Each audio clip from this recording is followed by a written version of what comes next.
I remember whenever I was a kid, I was learning to play the trumpet. I was in 6th grade, just getting started, and I was one of, I think, 49 beginner trumpet players in my beginner trumpet class. That's a whole bunch of trumpet players who don't know what they're doing, sitting in the same room. One week, I was sitting up fairly close, and I think if I remember right, for the first while, we sort of rotated around and had different people sitting up on the front row, but this week I was in the front. And I remember I was sitting there staring up at my band director. And I was thinking about the fact that I had seen him at the football game. He was there with a high school band, and I was just there to go to the football game because that's the things that you did.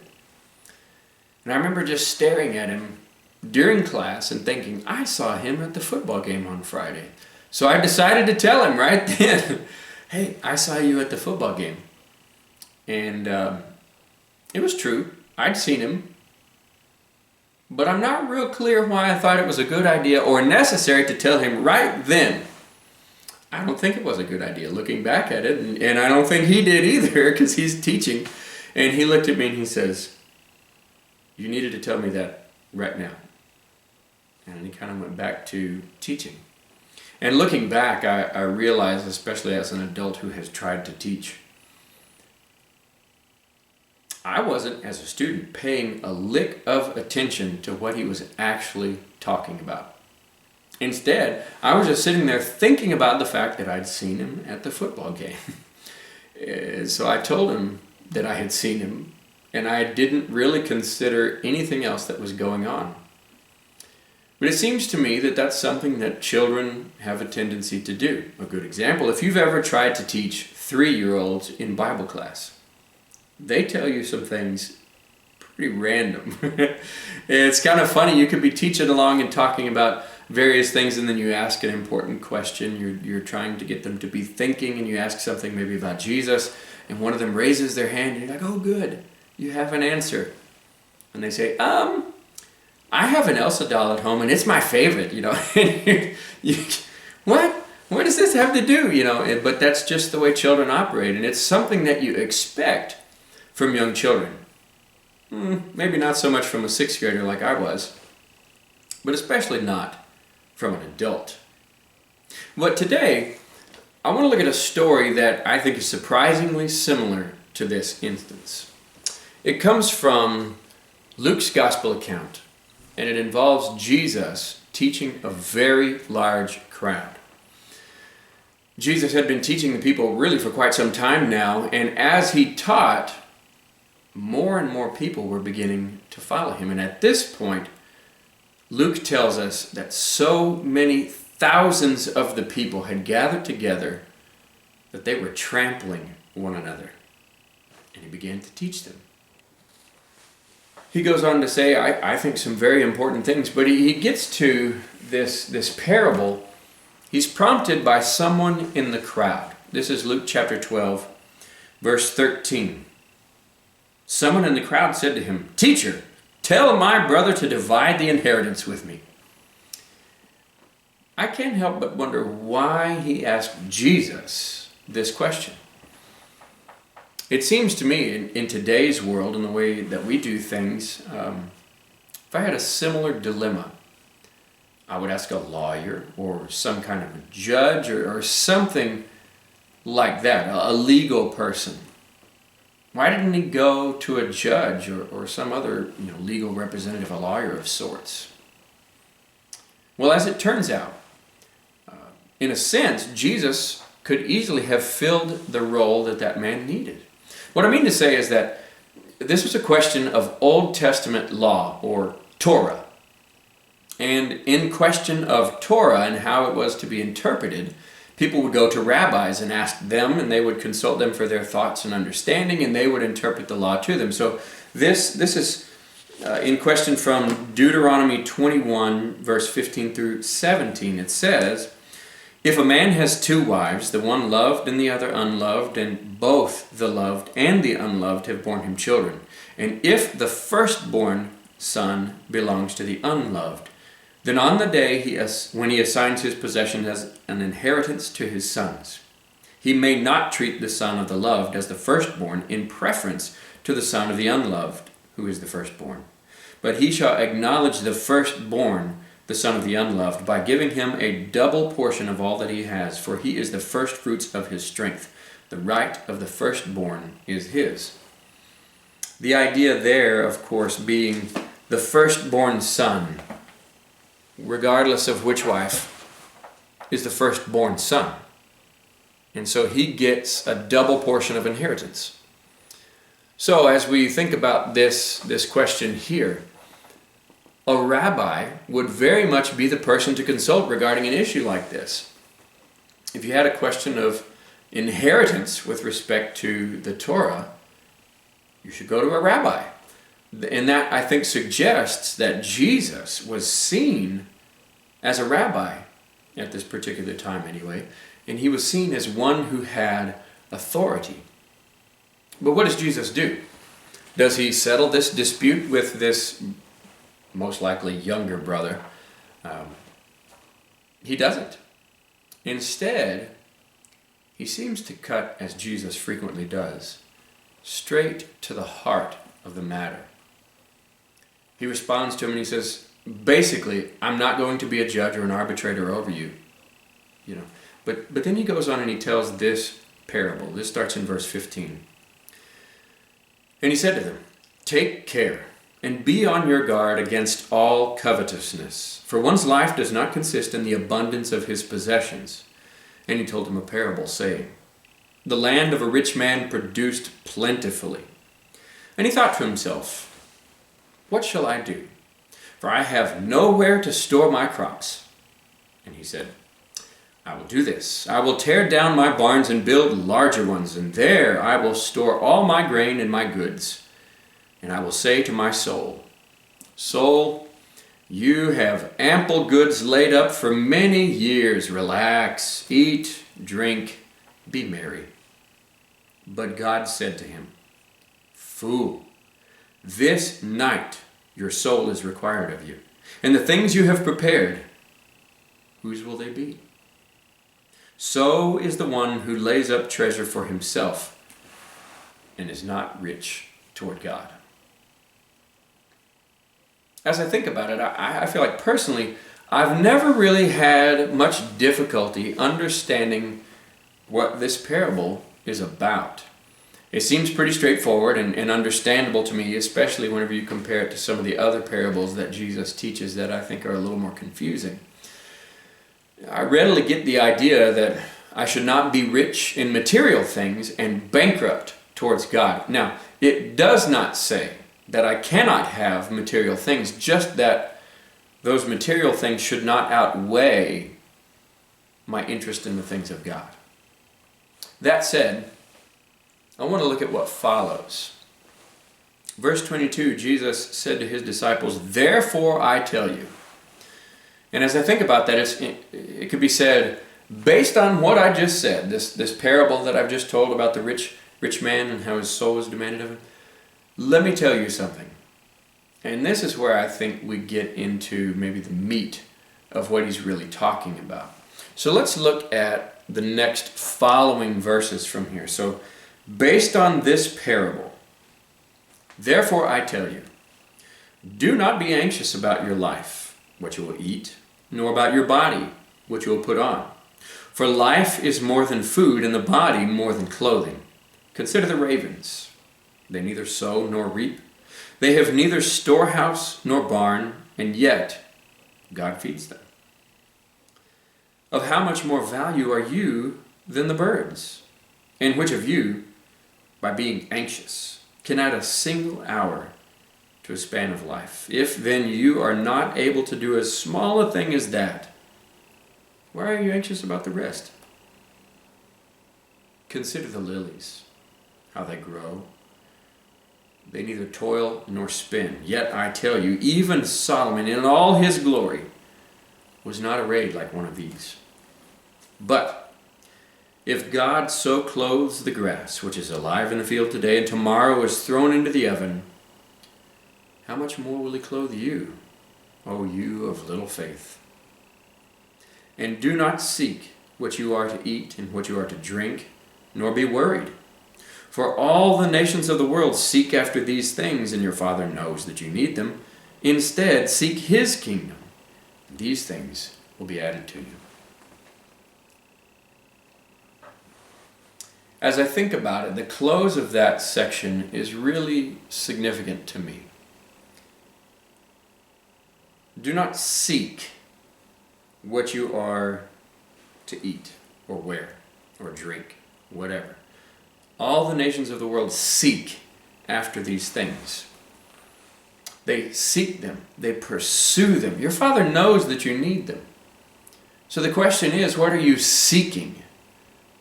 Are you pursuing all these things? Think about the rich fool for just a moment. What was he after? Well, whenever you think about it, it's very clear that he had a huge, huge abundance of crops, to the point that he couldn't even contain them. Think about that for just a minute with me. Don't you think that it was likely that his normal barns that he already had should have held plenty enough to sustain him for at least 1 or 2 seasons, including planting for the following season? I mean, generally speaking, I feel like barns will hold what you need, and most likely more than you've ever needed to store. I have an uncle that's a farmer, and having been in several of his barns, there's definitely a lot more space in them than what he has stuff to fill them. And I suspect that that's not something that's a new idea. I suspect his barns would have held plenty. So it wasn't like he was trying to figure out how to store just a little more than he had previously reaped, but he had so much more than normal that he couldn't even begin to store it. He was seeking after his wealth. He was seeking his material goods. It's very clear that he knew he had way more than he would need for quite some time. Basically says, self, sit back, be lazy, eat, drink, relax, be merry. All the while, he was bankrupt towards God. And I think it's interesting that the verse that follows, he says, fear not, little flock, for it is your Father's good pleasure to give you the kingdom.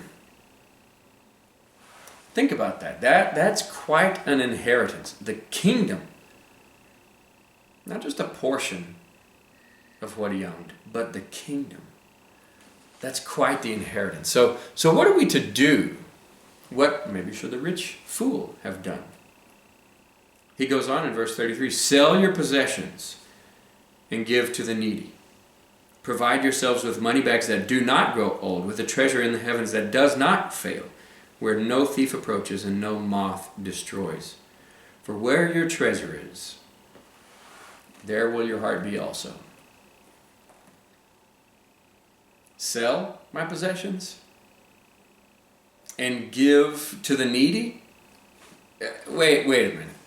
I worked so hard for all the stuff that I have. I earned it. Why should I just go give it to somebody who did not earn those things? And as I think about back to the parable of the rich fool, verse 20, he says, all these possessions, all these things that you've set up and you've provided for yourself, this night your soul is required of you. Whose will they be? So as I think about it, why bother focusing on the things that are here when they're all going to be left behind you when you go?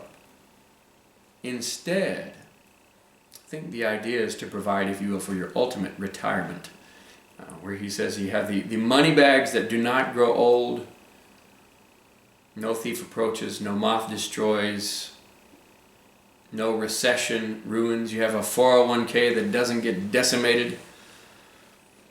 After all, where is your treasure? And I consider this rich fool. What could, or maybe what should he have done differently? I want to look back to the good old book of Leviticus. I want to consider just a couple things from there. This is Leviticus 19, you're probably familiar with 19:18, where it says, love your neighbor as yourself. This leads up to that. In the very first part of chapter 19 is a section that is titled, basically, Be Holy as the Lord is Holy, and it describes how we should be like God. He says, be holy, for I, the Lord your God, am holy. And then what follows is more or less an explanation of how to be holy in like manner to the Lord.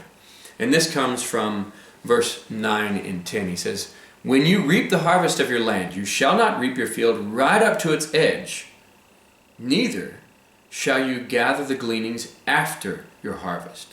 And you shall not strip your vineyard bare, neither shall you gather the fallen grapes of your vineyard.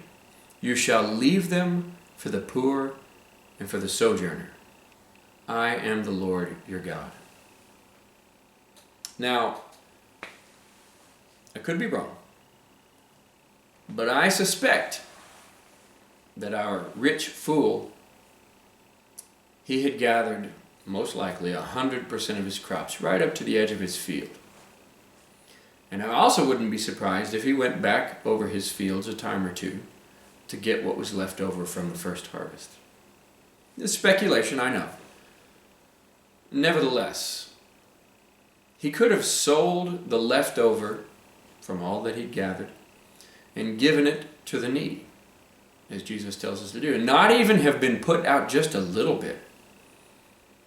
He probably could have even just given it away and taken care of those that were around him and really not have been hindered in any way.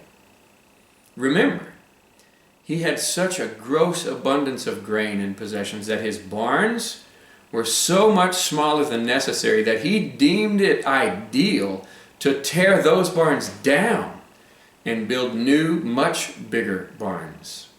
That's a pretty dramatic thing to do. And I think he chose to do that because his treasure was in his field and in his possessions. He certainly, I think, as a result, would have been very diligent in harvesting every last grain of wheat, because that was where his treasure lied. Then he decided to sit back and relax, to be lazy, in a sense. Jesus continues teaching in chapter 12.